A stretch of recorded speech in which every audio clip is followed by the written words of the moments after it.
Oh, you jumped the gun. Wake up from your snooze, come get with the crew. You know who it is, what it is, what we do. It's the crew. Okay, coming out the gate. Oh yeah, it's the crew. Yeah, oh yeah. Exclusive. It's the crew. Oh yeah, oh yeah. Time to snooze, join the crew. We got news, we got tunes. We gon' hit you with the truth. We ain't like them other dudes. This is really good tea. Shout out glory to Jesus, cause of him we making moves. Oh yeah, we done found our groove. You can come get with it too. It's the crew. Yo, what is good, Crew Nation? We have crash landed here in the CREWniverse with none other than the legend himself, Kel Mitchell. What's good, sir? What's goody? What's happening, y'all? Hey, man, nothing much, man, nothing much. We are honored to have you with us today, man. How was your trip to the CREWniverse, man? How did you avoid any black holes? Like how was it, man?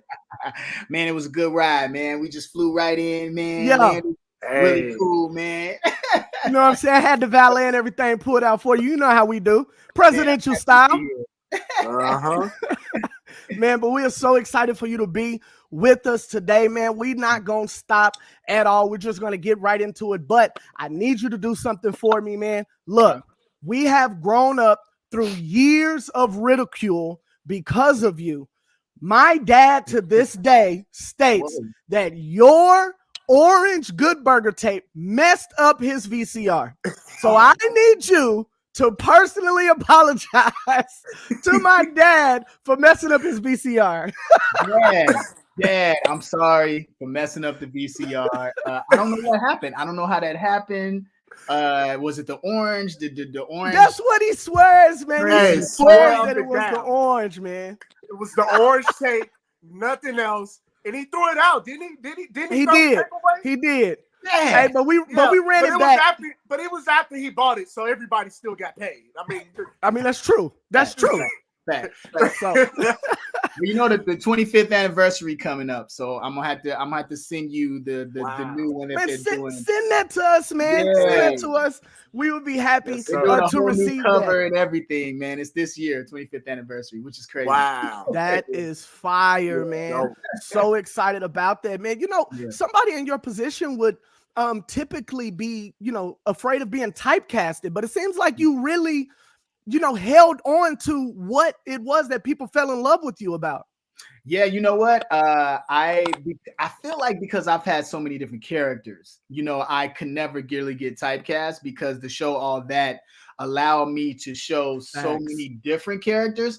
So it's people that'll come up and go, "Ooh, Ed, Good Burger," but then they'll go Repairman, Mavis and Clavis, Lump Maroon, all these different characters, and then even my characters, from Game Shakers and Double G and all this, like the list goes on and on. So I am thankful that I was able to spread my wings like that, and I look up to brothers like, you know what I'm saying, like Jamie Foxx and Martin and all these cats, and they never got typecast, you know what I mean? So I really look at that. I feel like, and I embrace it because people grew up, with the show. They love telling me stories about, and I like the story you just said. I love hearing those type of stories. And I've seen someone, I ain't gonna say the actor's name, but I've seen someone be very upset and mean to a fan that was just totally into nostalgia, but they were just upset. And I was like, I could never do that to a fan because it just breaks their heart. So I'm like, I'm thankful for it. You know what I mean? That y'all love it and dig it. Yeah, man. Absolutely. Yeah, definitely. Yeah. It was constant arguments because of that. Definitely constant arguments. Yeah. So you were, I think that you started out on All That at age 15, if I'm correct. I mean, just talk about the struggles of growing up as a child star. How was that? Yeah, I mean, it was deep. I mean, things definitely changed, but not, not super, super quick. Cause you gotta remember, like, it wasn't how it is now where social media and all that stuff. We actually had to shoot the show, wait for the show to come out, have it be edited, it'd be like, all that stuff. And it was actually a special first, All That. It wasn't even supposed to be a series. So we were, out there thinking it was just going to be a special. Nickelodeon never tried anything this diverse. with hip hop driven and all this stuff like that. And the ratings just took off when they did the special. Then they hit us up and was like, "Yo, come back. We're about to shoot this thing." You know what I mean? And definitely a different type of fandom. Like there was places we couldn't go. You know what I mean? With like a lot of kids that watched the show. Wow. They were chasing us. You know what I mean? Which was pretty deep. You know what I mean? But even growing up within the industry as a kid, that mindset, you know, finding out that mindset of, you know, I'm not my character, finding that good sense of self. And that's what's really important. And it took me a long time to navigate through that and navigate through people like, do y'all, you know, like me because of who I am, or is it right? You're adulting within the limelight. So there is a bit of stress that comes with that. But when we brought the show all that back, I told the kids that were on that show, I gave them advice because I was like, have a good sense of self and know that you were made special when you were born in the womb. And God made you special. And this is literally just a stepping stone in a long career. Or you might not even want to act anymore. It might be other things you're doing, but enjoy the moment and know that this is a job. And that way they take out the competition from it. They take out all the stress from it. I even had my parents fly out and talk to the parents as well. Because it's, you know, it's a different thing for them too. You know what I mean? To their kid is now in the limelight and they're protective of their child. So and the parents were crying and stuff in the room. It was beautiful. So and that's just the Lord, because they was just like the Lord said, hey, look, you go ahead and talk to these kids and give them the joy of the Lord. And it's been awesome seeing them grow and be on other shows and stuff like that now too. Yeah, man. So when we talk about your faith, was this something that you've always been around? Was it something that you kind of tried to run from in the beginning? Like, kind of talk about that, because you're a pastor now, right? Yep. Ordained minister, right? Yeah, I'm a youth pastor. Yeah. Yeah, you got the look. You're definitely a youth pastor. You got the look. Drip, look, you got the jean jacket, you know what I'm saying? A little, the sponge hair, you know what I mean? Yo, man. Yeah, bro. Like I grew up in the church, right?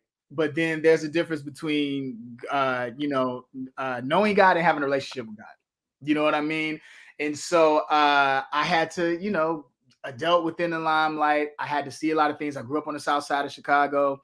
There's a lot of things I went through, but I thank my parents for keeping Christ around me, because all the things that I heard in the church and growing up in the church, all those things helped me in my times of struggle. You know what I mean? And those songs, those hymns, those, you know, all those gospel songs and all that stuff, and the praying over me and people praying me through.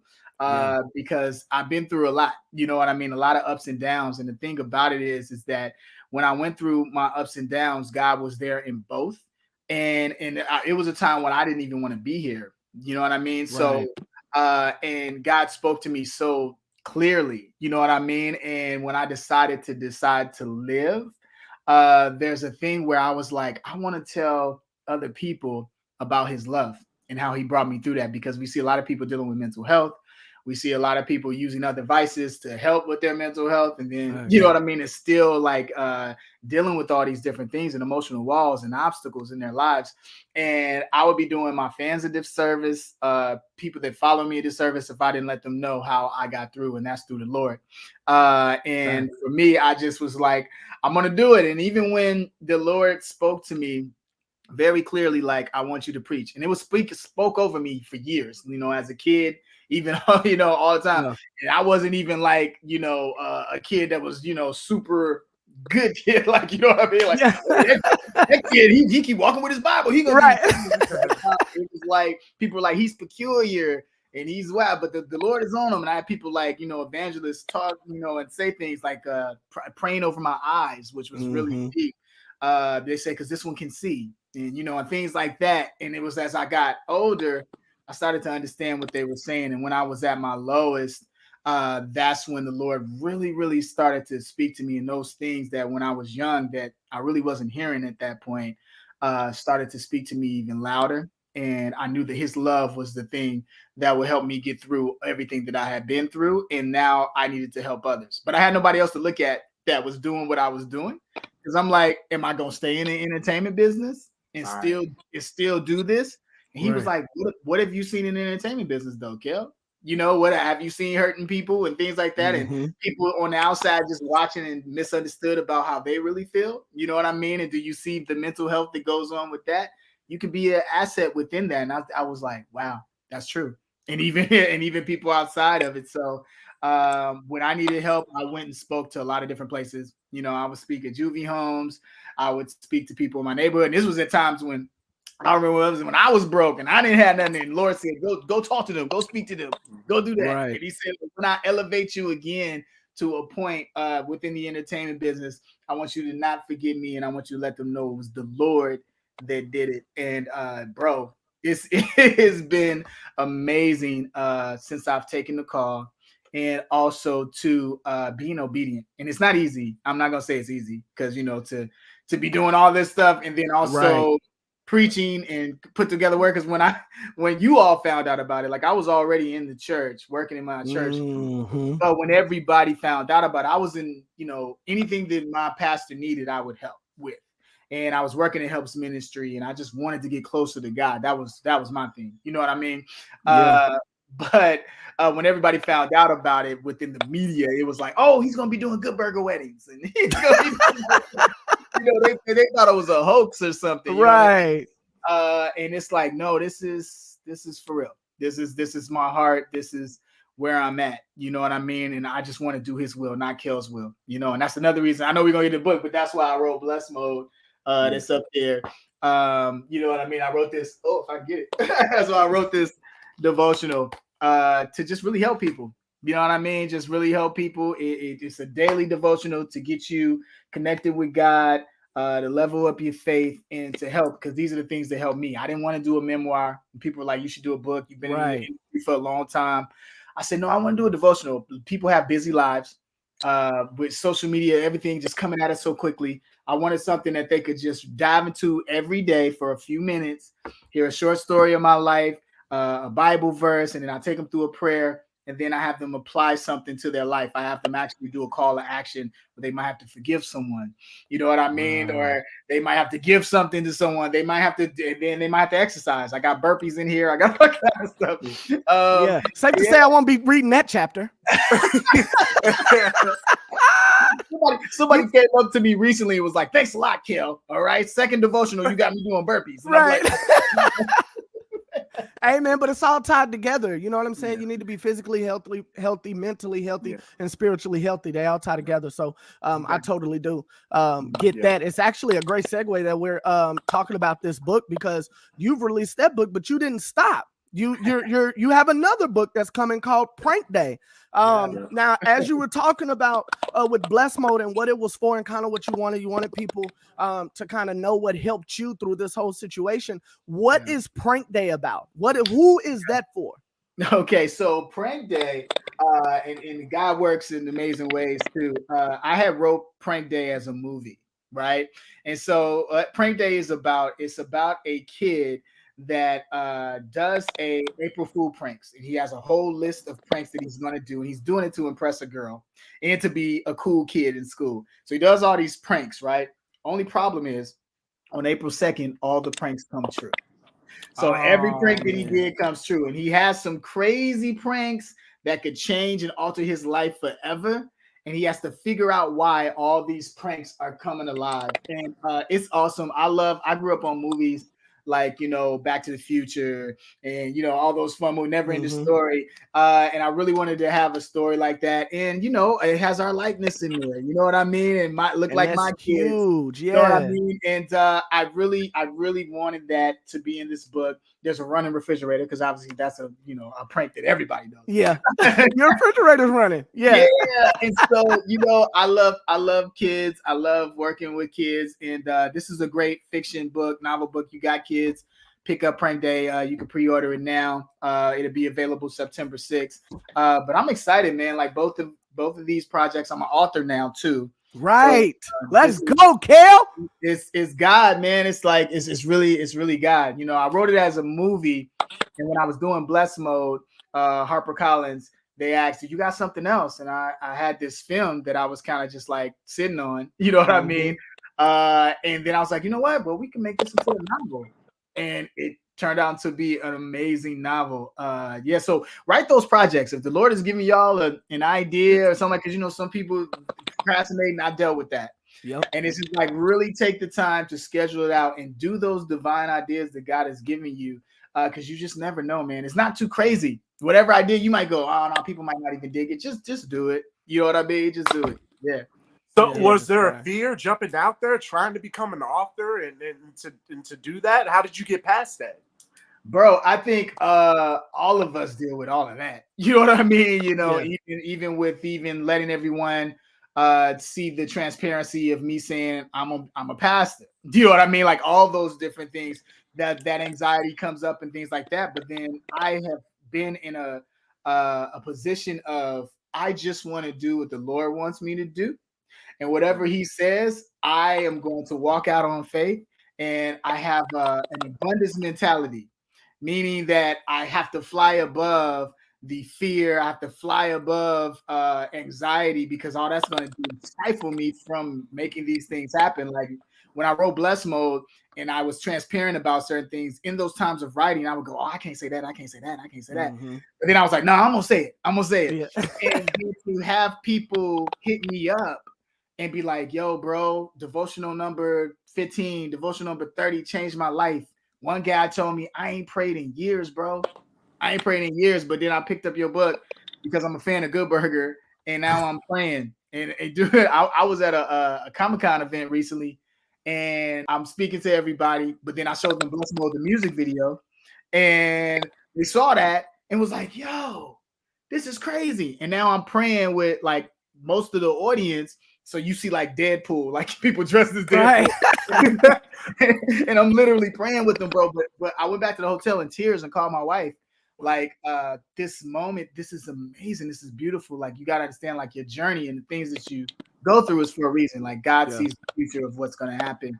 I would have never thought, oh, I'll be a preacher, I'll be an author and a producer and a writer just from starting on all that. You know what I mean? Like, who knew that those things would go? And in that journey, the devil tried to stop me. You know what I mean? With different setbacks and things that would happen in my life.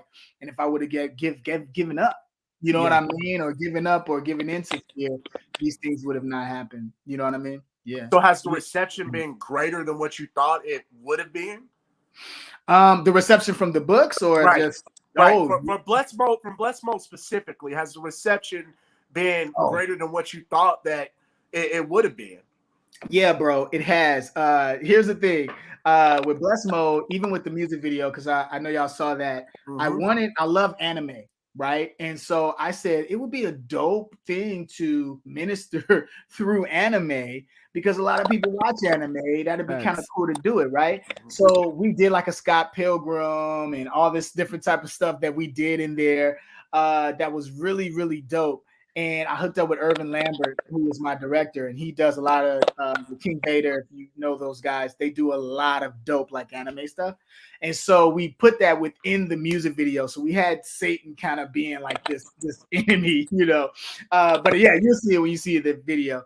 But I just wanted to take the Lion's Den and turn it into an anime and do those things. And when I did that, it ministered in such a way where people were just like, yo, I got ministered to and was entertained within this. And the thing I thought about too, with being a fan of Christian hip hop and seeing the music videos, I said, well, you know, I'm around, I work with MTV, I work in Nickelodeon, I work at Viacom. I see the type of music videos that are, you know, in the secular. It's like, bro, like, why we need to do that over here. Not to say that it's not to say that it's not CHH artists doing that, because I don't want them like, hey, hold on, Kel. Right. Immediately. Look, they lighting up the comments now. No, I'm just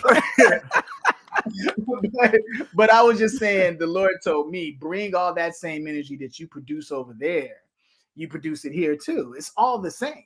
You know what I mean? That same talent and things that I giving you so you could do that, you can do it here too. It's all one and the same. It's all ministry. And so for me, in my story, that's what I want to do. Even we have things that are coming out with movies and film and, you know, more music that's coming out. Now, I will tell you this, Chris. I will tell you this. What did spook me, though, was rapping again because I was like, I know I got bars, but Right. I was just like, I did it in a minute, and people might be like, yo, and the last big one was watch me do my thing, you know what I mean? With me as it. Right, so right. I was just like, and I sent it to Wes, right? Y'all know Wes, amazing producer.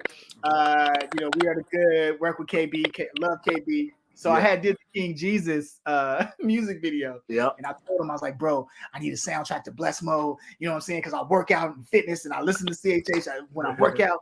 And he hit me after I got done with an interview for Bless Mode. He was like, man, I here's a beat.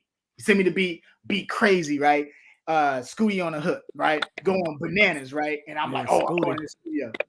I send him the lyrics, right? I send him my trip, after all my stuff. Yeah. In the studio, I ain't hear nothing. so oh, yo, was it good though? And so then I go to my wife, right? Because my wife used to rap. She got bars, right? So I go to her. We driving around the whip. She love it. I'm like, okay, it's dope. Wes hit me, was like, man, I got busy, but this joint crazy. I was like, oh yeah. He said it's KB. KB thought it was crazy. I'm like, okay, we good. Right. But then I had to go through it again with the music video, and it'll end the song coming out. But man, thanks. Shout out to everybody. Shout out to the fans that's been riding with me in my music since all that, all the way up to now. This is my comeback to music. I'm excited. Now everybody's like, yo, do more music. So yeah. I got some exclusives for you if you want to. Exclusive. You're gonna have to send it to us, man. Hey, look, real quick before we let you get out of here. So you stumbled across this CHH thing. You got all these people that's following you. They like to like all your stuff. Yeah. But I'm gonna put you on the spot. No, don't do that. NFL Lecrae. No, I'm not gonna do that. Who would you say are your top 5 favorite Christian hip hop artists right now? See, I got in trouble with this last time. I don't even look. Okay, go to my Spotify. There we go. Okay. And I have a playlist, right? And in there are like all the artists that I dig, that I vibe with. You'll see all of that in there.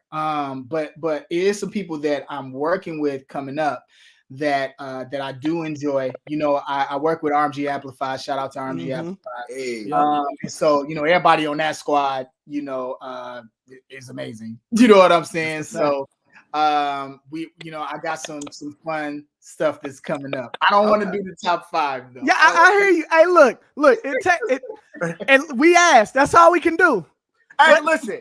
I didn't know it was CHH beef. I didn't know. I didn't know until you started watching us, huh? You started watching us, so you got it. Hey, well, listen, Kel. The easy answer would be no big deal in KB. You're in the music video. That's true. You already know. Like I told KB. Now KB is actually one of my number one.